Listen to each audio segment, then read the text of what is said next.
Apalagi kalau sekarang ini Gitu. kan stroke itu ini ya dok, lebih banyak bergeraknya. Kalau dulu kan sepertinya kakek-kakek gitu kan, Iya. nenek-nenek udah maksudnya udah lansia gitu. Kalau sekarang kan bahkan even masih muda, masih usia produktif. Kalau dari Iya. pasien dokter sendiri, dokter merasakan perubahan itu nggak dari yang dulunya bagaimana sekarang bagaimana? Ya, jadi memang ada kecenderungan pergeseran ya dalam pola penyakit, pola penyakit di masyarakat sekarang. Kalau dulu di Indonesia pola penyakitnya paling banyak tuh kan infeksi, diare gitu ya, karena kurang bersih gitu ya, kurang pengetahuan gitu. Kalau penyakit-penyakit menular gitu kan, karena kurang kebersihan, misalnya radang paru-paru gitu, atau tipes gitu.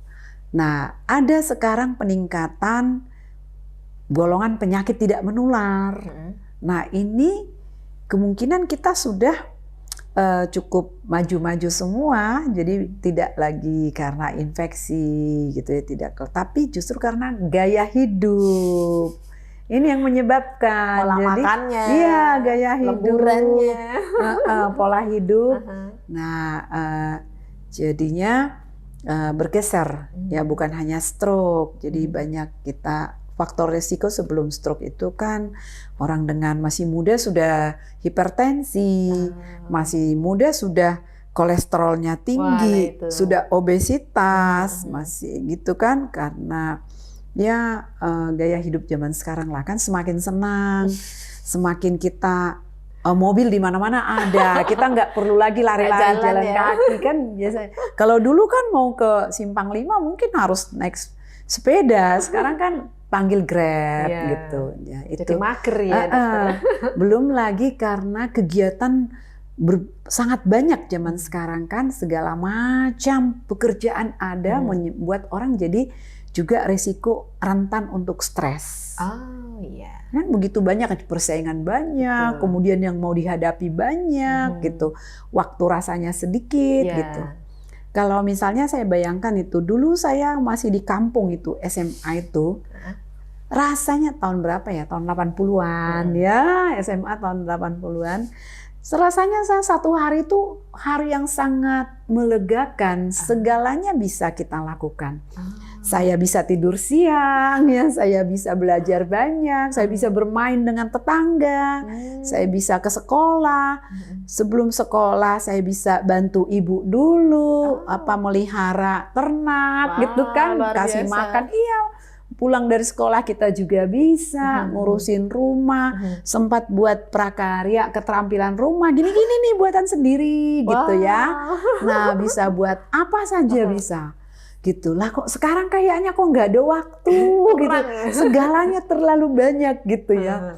Nah itu di situ kita harus hati-hati sih gitu, supaya kita jangan terbawa arus. Karena itu mempengaruhi juga penyakit yang akan menyerang kita, apalagi karena menyebabkan stres juga. Kita udah tahu lah kalau udah stres, segala macam penyakit akan mudah sekali, karena stres itu 95% penyakit ya karena diawali karena stres, yang menyebabkan tubuh kita tidak memiliki imunitas yang tinggi, ya daya tahan yang tinggi. Kalau udah stres, antioksidannya akan meningkat gitu ya. Jadi memang perlu kita cermati ya, waspadai ya sekarang, jangan sampai terbawa arus gitu. Karena buat anak-anak muda. Wow, iya, sangat cepat sekali perubahan, dan perubahan sangat cepat sekali. Nah, kita memang serba bisa bingung. Di satu sisi kalau kita nggak cepat mampu beradaptasi dengan kondisi yang sangat cepat berubah sekarang, ya kita ketinggalan. Betul. Tapi kalau kita juga terlalu mengikuti setiap adaptasi lagi. Bayangin aja, HP kita dulu mungkin masih tahan 5 tahun. Sekarang nggak tahan lagi 5 tahun, harus ganti. Nah semuanya begitu cepatnya ya. fitur-fitur apa segalanya lah. Kalau dulu kita masih pakai kaset, pasang lagu-lagu ya, album. Kayaknya tim saya Udah nggak tuh ngerti nih. CD, sekarang udah flash disk, kemudian sekarang udah nggak ada lagi Nggak gitu. ada. Wah, gitu. Jadi cepat sekali gitu. Hati-hati kita di sana bisa stres juga kan, itu membutuhkan biaya banyak. Kalau udah sakit. Iya, kita uang dari mana untuk memenuhi semua itu? Jatuh sakit tambah biaya banyak lagi. Ya, Aduh. hati-hati gitu. Jadi sehingga menyerang juga kaum muda, otomatis menyerang bukan hanya zaman dulu itu orang-orang yang sudah tua gitu, tapi ya yang seluruh generasi sekarang. Bahkan anak-anak yang masih usia 2 tahun, ya itu udah mulai kena itu. Anak usia 2 tahun udah tahu stres.